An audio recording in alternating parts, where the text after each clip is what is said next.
இயேசுவின் நாமத்தினாலே அன்பின் வாழ்த்துக்கள். இன்றைக்கு நாம் காணப்போவது கேரளாவில் பிறந்து வளர்ந்து தமிழ்நாட்டில் கில்கால் ஜெப ஐக்கிய மிஷனரி ஊழியத்தோடு இணைந்து 8 மலை கிராமங்களில் கணவன் மனைவியாய் இணைந்து பணி செய்யும் சகோதரர் மிஷனரி ஆல்வின் அவர்களின் ஜீவனுள்ள சாட்சியை கேட்கலாம். தேவன் நாமம் மகிமைப்படுவதாக. Praise Lord. உங்களின் குடும்பம் மற்றும் ரட்சிப்பின் அனுபவம் பற்றி பகிர்ந்து கொள்ளுங்கள். என் பேர் ஆல்வின். நான் பிறந்தது எல்லாமே கேரளாவில் தான். அப்பா பேர் அருள்தாஸ், அம்மா பேர் ஏஷுபாய். எனக்கு ஒரு தம்பி இருக்காங்க. தம்பி பேர் ஜஸ்பின். அவர் மேரேஜ் ஆயிடுச்சு. பாரம்பரியமான லூதர் மிஷன் சபையை சேர்ந்தவங்க. இயேசு கிறிஸ்துவை பற்றி நம்ம சபையிலலாம் எப்படி இருக்கும், அவங்க கேட்பாங்க, பதில் நம்ம எதுவும் கேட்டாலும் அவங்க பதில் வராது. நம்ம பாட்டுக்கு போகிறோம் வரோம், அப்படிதான் இருந்த ஒரு பாரம்பரியமான ஒரு வாழ்க்கை தான் வாழ்ந்துட்டு இருந்தோம். எங்கள் அம்மாவுக்கும் அப்பாவுக்குள்ள ஒரு பிரச்சனை. அப்பா எங்கள் அம்மாவை விட்டு போயிட்டாங்க. என் தம்பியை வளர்க்குறதுல அவங்க ரொம்ப கஷ்டப்பட்டாங்க. அப்போ கஷ்டப்பட்டு இருக்க டைமில் தான் எங்கள் ஃபேமிலியில் முதல்ல ரட்சிப்பு வந்தது எங்கள் அம்மா தான். எங்கள் அம்மா தான் ஃபர்ஸ்ட் டைம் ரட்சிப்புக்குள்ளே வந்தாங்க. பிரேசல் ஒன்று இருந்துச்சு, கிருபா மினிஸ்ட்ரிஸ்னு ஒரு பிரேசல்.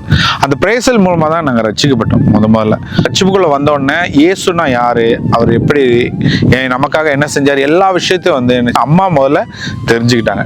தெரிஞ்சுக்கிட்டதுக்கப்புறம் அம்மா கூட சேர்ந்து நானும் நினச்சிட்டேன் ஊழியத்துக்கு போக தொடங்கினேன். சாயங்காலம் 4 மணிக்கு எனக்கு ஸ்கூல் முடிஞ்சிடும். அம்மா வரும்போது ஒரு 5 மணியெல்லாம் ஆயிரும். அம்மா 5 மணிக்கு வந்துட்டு அதுக்கப்புறம் நானும் அம்மாவும் நினச்சோம் எங்கள் ஊழியக்காரங்களோட சேர்ந்து வீடு விசிட்டிங், அது மாதிரி இதே மாதிரி நிறைய கிராமத்துக்கு போவோம். அப்படியே நம்ம ஃபஸ்ட்டாக நாங்கள் ஊழியத்துக்குள்ளே காலை எடுத்து வைக்கிறோம். என்னுடைய 9th first attempt fail, second அட்டம்ப்டில் பாஸ் ஆகிட்டேன். அந்த டைமில் தான் நான் இயேசு கிறிஸ்துவை ஏற்றுக்கொண்டு நானும் அம்மாவும் ஒரே டைமில் தான் ஞானஸ்தானம் எடுத்தோம். அந்த ஒரு பாக்கியம் எங்களுக்கு. அப்பத்துலேருந்து எதுவுமே நான் ஃபேவரட் எனக்கு இதுதான் வேணும்னு சொல்லி இது வரைக்கும் வீட்டில் வம்பு பண்ணது கிடையாது. அது ஏன்னு எனக்கு அப்போ தெரில. ஆனால் இப்போ ஊழியத்துக்குள்ளே வந்ததுக்கப்புறம் அது எனக்கு ஒரு நல்ல ஒரு விஷயமா தோணுச்சு. சரி, இது நல்லது.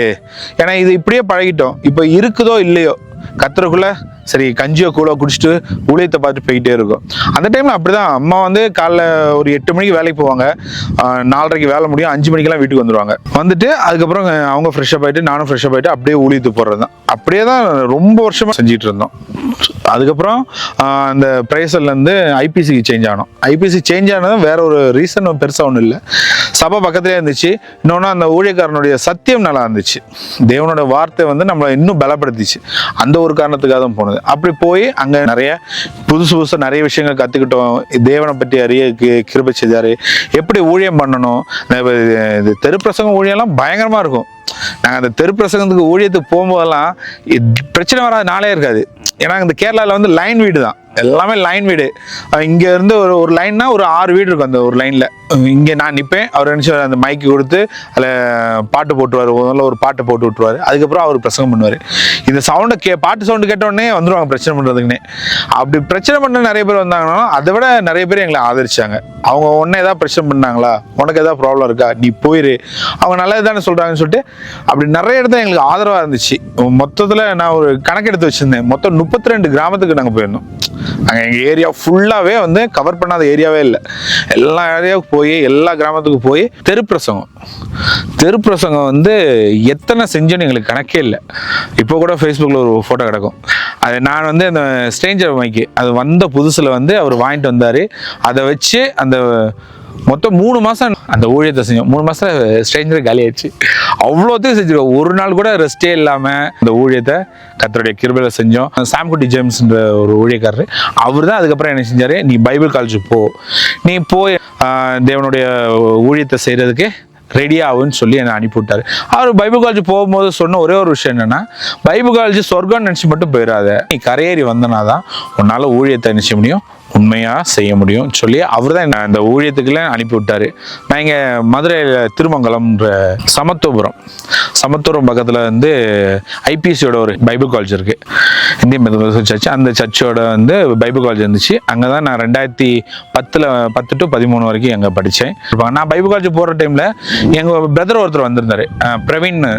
அவர் ரட்சிக்கப்படுறதுக்கு முன்னாடி அவர் செய்யாத வேலையே கிடையாது. கஞ்சா அடிச்சிருக்காரு, பல விதமான நம்ம நினைச்சு கூட பார்க்க முடியாத செயல்லாம் செஞ்சிருக்காரு. கொட்டேஷன் டீம் வரைக்கும் ஒர்க் பண்ணிருக்க மனுஷன். அவர் ரட்சிப்புக்குள்ள அவர் அங்க படிச்சாரு. இப்போ அவங்களெல்லாம் பார்க்கும்போது ஏன்னா எந்த நேரத்தில் வரணும் அவர் வந்து ஷார்ட் டெம்பர் சட்டுன்னு கோபப்பட்டுருவார். பட் இருந்தாலும் அங்கே வந்து எவ்வளோ பிரச்சனை இருந்தாலும் என்னதான் ப்ராப்ளம் இருந்தாலும் எல்லாத்தையும் ஃபேஸ் பண்ணி 3 வருஷத்தை முடிக்க தேவன் கிருபை செஞ்சார். இப்போ வந்து அவர் பூட்டானில் வந்து நல்ல ஒரு பெரிய ஸ்தாபனத்தில் ஊழியக்காரராக பெரிய ஒரு தலைவராக உட்காந்துருக்காரு. கர்த்தருக்குள்ள சந்தோஷம். ஏன்னா முன்னிலைமை வந்து ரொம்ப மோசமாக இருந்துச்சு. ஆனால் அந்த 3 வருஷம் அவர் வந்து எல்லாத்தையும் தாங்கி கர்த்தருக்குள்ள நடந்ததுனால இப்போ ஒரு நல்ல ஒரு நிலைமையில இருக்காரு. அப்போ நானும் அம்மா மட்டும் தான் ரட்சிப்புக்குள்ள இருந்தோம். தம்பி வந்து என்ன செஞ்சா அப்படியே எங்கள் அப்பாக்குள்ள கேரக்டர், எங்கள் அப்பாவோட என்னெல்லாம் சொல்லுவாரோ அப்படியே தான் கேட்டுட்டு இருப்பான். அப்போ எங்க கூட அவ்வளோ டச்சில் இல்லை. அவன் வந்து ஹாஸ்டலில் படிச்சுட்டு இருந்தான். 6ஆம் கிளாஸ்லேருந்து அவன் ஃபுல் அண்ட் ஃபுல் ஹாஸ்டல் அங்கே படிச்சுட்டு இருந்ததுனால எங்கள் கூட அவ்வளோது பெரிய மிங்கிளாக இருக்க மாட்டான். அவனும் ரட்சிப்புக்குள்ளே வரவே இல்லை. நம்ம இங்கே வந்து நாங்கள் வீட்டில் வந்து ப்ரேயர் பண்ணுவோம், எல்லாமே செய்வோம். அவன் ரட்சிப்புக்குள்ள வரவே இல்லை. ஆனால் அவனையும் தேவனை ஒரு நாள் தொட்டார். நாகர்கோவில்ல பால் பண்ணைன்ற இடத்துல தான் 10th + 12 அங்கே தான் படித்தேன். அங்கே வந்து அவன் படிச்சுட்டு இருக்கும்போது அங்கே ஒரு ஊழியக்காரங்க மூலமாக அங்கே வந்து பெரிய கிரவுண்ட் இருக்குது. அந்த கிரவுண்டில் ஒவ்வொரு மாதமும் ஒரு மீட்டிங் வைப்பாங்களாம். அந்த மீட்டிங் வைக்க தேவனுடைய ரட்சிப்பை ஏற்றுக்கொண்டான். அதுக்கப்புறம் இப்போ எல்லாருமே ஊழியத்தில் தான் இருக்கும். நான் இங்கே கில்கால் மினிஸ்ட்ரி மூலமாக இப்போ ஒரு 1.5 வருஷமாக இவங்க கூட ஜாயின்ட் ஆகி ஊழியத்துக்குள்ளே இருக்கேன். உங்கள் ஒரே ஆதரவு உங்கள் அம்மாதான். அவர்கள் இவ்வளவு தூரம் கடந்து வந்து மிஷனரி பணி செய்ய வேண்டுமா என்று தடை சொல்லவில்லையா? ஸ்டார்டிங்கில் இருந்துச்சு, எதுக்கிட்ட அங்கே போய் அந்த கிராமத்தில் போய் நிற்கிற, நான் கரெக்டாக இருக்குமா அப்படின்லாம் யோசிச்சாங்க. பட்டு ஊழியத்தை பார்த்ததுக்கப்புறம் அந்த ஒரு பெருசாக எதுவும் யோசிக்கலை. அதுக்கப்புறம் ஓகே நீ ஊழியத்தை நல்லபடியாக செய்யி அப்படின்ற ஒரு வாரத்தில் முடிச்சிட்டாங்க. நான் வந்து பார்த்தாங்க, ஏரியாலாம் பார்த்தாங்க. அதனால அவங்களுக்கு ஓகே ஆயிடுச்சு. சபையில் இத்தனை ஊழியங்கள் செய்த உங்களுக்கு எப்படி மிஷனரி தாகம் உண்டானது? மிஷினரி தாகன்றது வந்து நான் கீழே இருக்கும்போது வந்து இங்கே வந்து நம்ம சுதந்திரமாக எனக்கு ஊழியம் பண்ணலாம். இங்கே வந்து நான் இது வரைக்கும் போய் எங்கேயுமே என்னை வந்து நீங்கள் வந்து ஊழியம் பண்ணக்கூடாதுன்னு இன்னொரு ஊழியக்காரன் வந்து என்னை சொன்னது கிடையாது. எனக்குன்னு ஒரு ஃப்ரீடம் இருந்துச்சு. நான் போய் என்னை வந்து புறஜாதிகள் தான் என்ன நினச்சிருந்தாங்க, நீ வரக்கூடாது வைக்கக்கூடாது மட்டும் சொன்னாங்களே தவிர ஒரு ஊழியக்காரன் வந்து நீ இங்கே வரக்கூடாது அப்படின்னு சொன்ன கிடையாது. நான் கீழே இருக்கும்போது வந்து கம்பத்துலேயே இருந்தாலும் சரி, தேனியில் இருந்தாலும் சரி, சுத்த என்ன தெருவுக்கு தெரு 2 ஊழியக்காரங்க இருக்காங்க. நம்ம எங்கேயும் போய் சுதந்திரமாக ஊழியம் பண்ண முடியாது.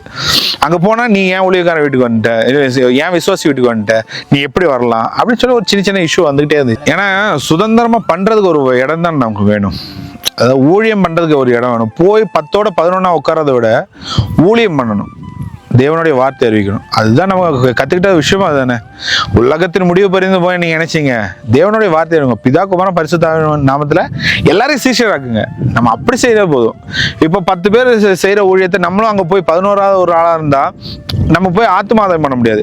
அங்கே போய் இருக்க ஆத்மாக்களை பிச்சு பிடுக்கிற மாதிரி தான் இருக்கும். அப்போ ரொம்ப கஷ்டமாக இருந்துச்சு.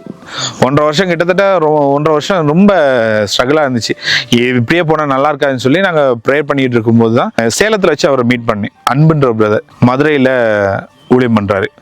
அவர் மூலமாக தான் எனக்கு இந்த இடத்த வந்து அறிமுகப்படுத்தி முதல்ல கோபி பிரதர் கிட்ட பேசினேன். கோபி பிரதர் பேசிட்டு அதுக்கப்புறம் அஜி பிரதர் கிட்ட பேசி வீடியோ காலில் வந்து இன்டர்வியூ பண்ணாங்க.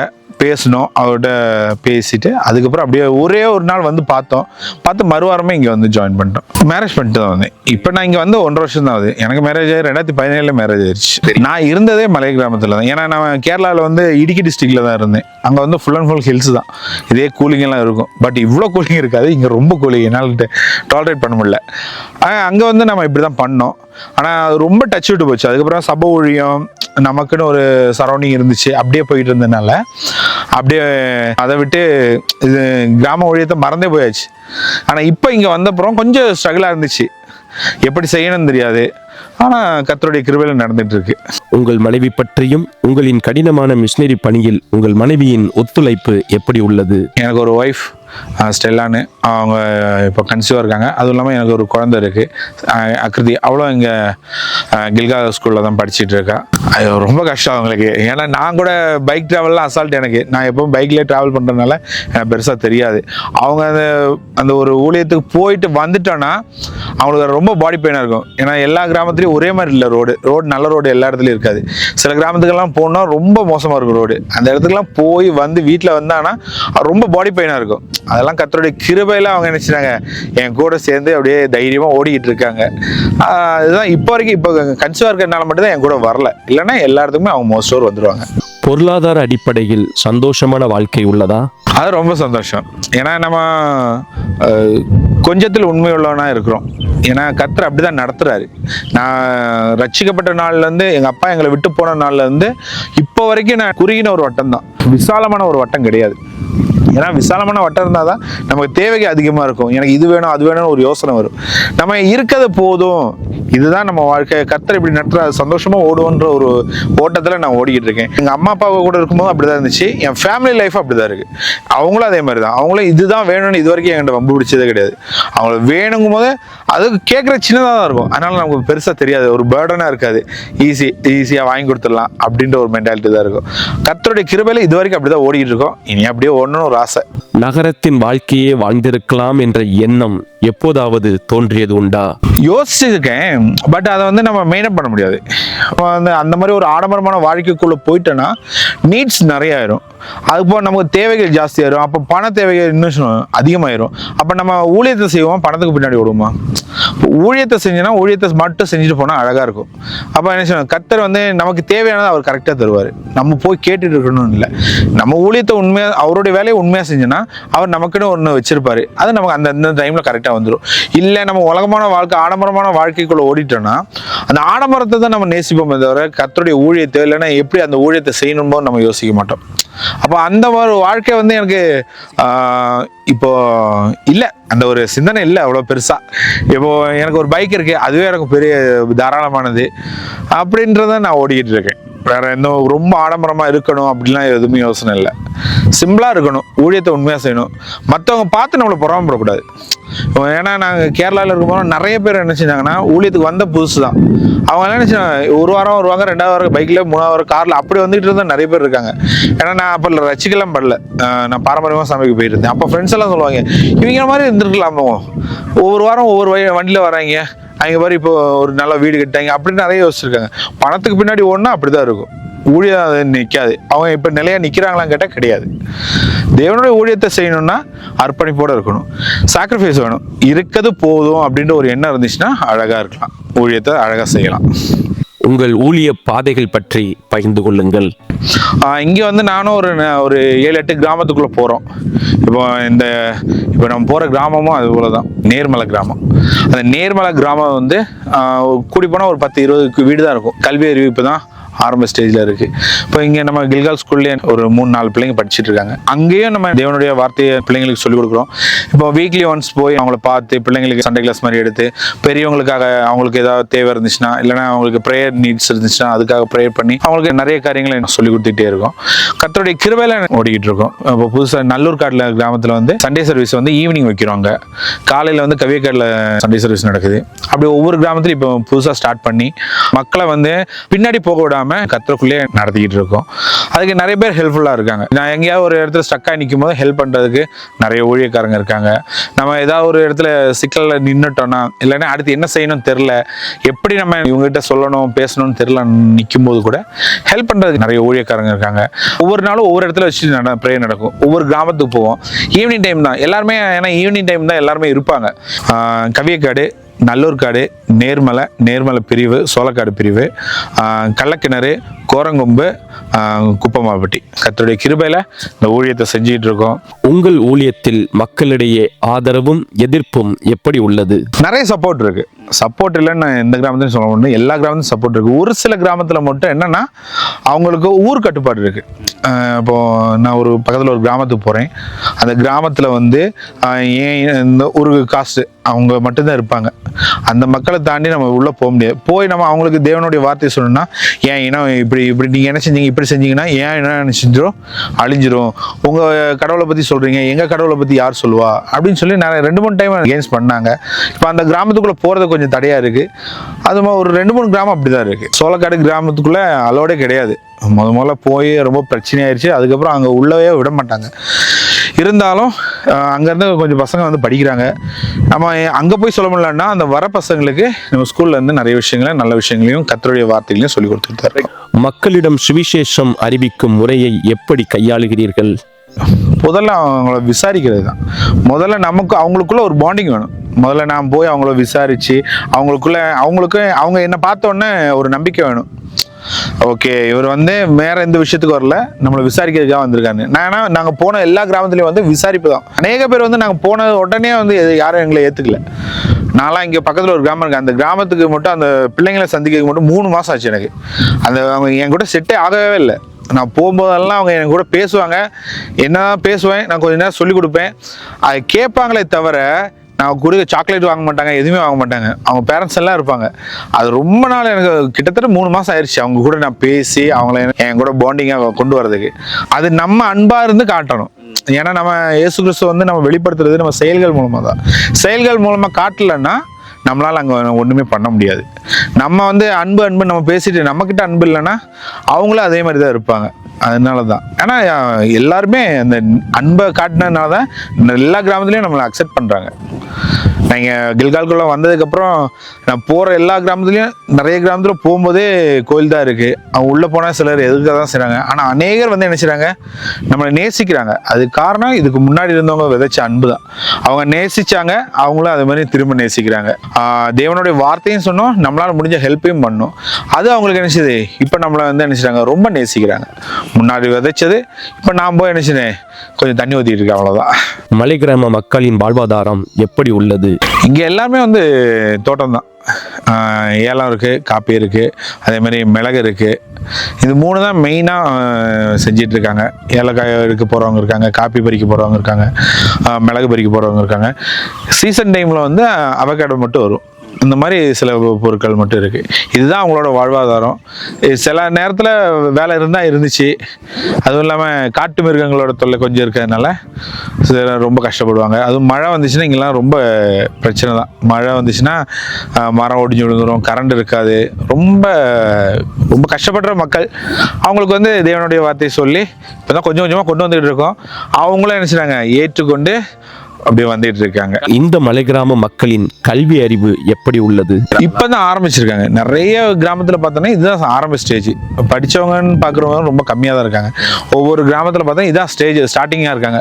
அப்போ அவங்க பேரம்பிள்ளைங்களாம் மகனை படிக்க வைக்காம பேரம்பிள்ளைங்க இப்போ படிக்க வச்சுட்டு இருக்காங்க. ஸ்டார்டிங் படியா வச்சிருக்காங்க. அவங்க படிச்சு அவங்க பின்னாடி வர தலைமுறைகள் வந்து இன்னும் கல்வி அறிவில் தேர்ந்தாங்கன்னா இங்க இருக்க மக்கள் எல்லாமே பயங்கரமா வருவாங்க. நம்ம கீழே சிட்டிஸ்ல இருக்க மாதிரியே இங்கேயும் இருப்பாங்க. கஷ்டப்பட்டு ஆளாக்கிய உங்கள் அம்மாவை எப்பொழுது சென்று பார்த்தீர்கள்? அம்மா பார்த்து ரொம்ப நாள் ஆச்சு. அம்மா வந்திருந்தாங்க கிறிஸ்மஸ் டைம். அம்மா இங்கே வந்திருந்தாங்க, வந்த சந்தோஷம். ஏன்னா அம்மாவுக்கு வந்து இடையில வந்து ஹார்ட் அட்டாக் இருந்ததுனால ட்ராவல் எதுவும் பண்ணக்கூடாது. இப்போ ஒரு 6-7 மாதம் ஆனதுனால கொஞ்சம் ரிகவர் ஆயிட்டாங்க. அதனால வந்து எங்களை எல்லாம் பார்த்துட்டு போனாங்க. சந்தோஷமா இருந்துச்சு. கில்கால் ஊழியத்தலம் மற்றும் சமூக சேவை பற்றி பகிர்ந்து கொள்ளுங்கள். எனக்கு இந்த கில்கால் மினிஸ்ட்ரி ரொம்ப பிடிச்சிருக்கு. ஏன்னா ஊழியம் எனக்கு வந்து செய்கிறதுக்கு ரொம்ப ஃப்ரீடமாக இருக்குது. நான் எங்கே வேணாலும் போகலாம், ஊழியம் செய்யலாம். அதுக்கு அஜி பிரதர் வந்து எனக்கு ஒரு ஹெல்ப்ஃபுல்லாக இருக்கார். தேவைகள் இருந்தாலும் சரி, என்ன ஒரு ஆவிக்குரிய நீட்ஸாக இருந்தாலும் சரி, உலக ரீதியான நீட்ஸாக இருந்தாலும் சரி, அஜி பிரதர் எல்லாத்துலேயுமே எனக்கு நினச்சிடாரு நல்லா ஹெல்ப்ஃபுல்லாக இருக்கார்.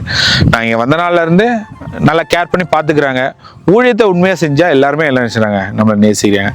ஊழியத்தில் நினச்சிக்கூடாது, ஓப்பி அடிச்சு தெரியக்கூடாது, அவ்வளோதான். உண்மையும் ஒத்துமத்தோட நினச்சிடுவாங்க. அந்த கொஞ்சத்தில் உண்மை உள்ளனா இருக்கணும்னு ஒரு ஆசை. முதியோரில் இருக்குது. அங்கே வந்து ஆதரவற்றவர்களுக்கு வந்து நம்ம ஹெல்ப் பண்ணுறோம். ஒன்று அவங்களுக்கு போய் நம்ம செய்கிறோம், இல்லைன்னா நம்ம கூட்டிகிட்டு வந்து நம்ம கூடயே வச்சு நினச்சிடும் அவங்கள பாதுகாத்து பராமரிக்கிறோம். அது மாதிரி ஹாஸ்பிட்டல் இது இருக்குது, அங்கே சின்ன ஒரு கிளினிக் இருக்குது. அதில் வந்து அங்கே இருக்கவங்களுக்கும் வர்றவங்களுக்கும் நம்மளால் முடிஞ்ச வரைக்கும் ஹெல்ப் பண்ணுறோம். அதே மாதிரி ஸ்போர்ட்ஸ் மினிஸ்ட்ரி, அதையும் ஒரு அளவுக்கு தான் எங்களால் நினச்சி ரீச் பண்ண முடியுது. நிறைய பசங்க வந்து நினச்சிட்டாங்க வர்றாங்க, அந்த ஸ்போர்ட்ஸ் டைம் மட்டும்தான். மற்ற டைம்லலாம் அவங்கள நினைச்ச முடியாது, நம்மளால போய் கேதர் பண்ண முடியாது. இருந்தாலும் கர்த்தருடைய கிருபையில அதை செஞ்சுட்டு இருக்கோம். மிஷனரி ஊழியத்திற்கு வர வேண்டும் என்று நினைப்பவர்களுக்கு உங்களின் அறிவுரை என்ன? வர்றவங்களோட ஆத்தும தாகத்தை பொறுத்து இருக்கு. ஏன்னா இங்கே வந்து ஒன்று குளிர், இன்னொன்று ஃபீல்டெல்லாம் ஒவ்வொன்றும் ஒவ்வொரு இடத்துல இருக்குது. அது போக்குவரவு பார்க்கணும், அவங்க அதை சரியாக செஞ்சுருவாங்களா. ஏன்னா அது போய் அவங்க கேதர் பண்ணணும்ல.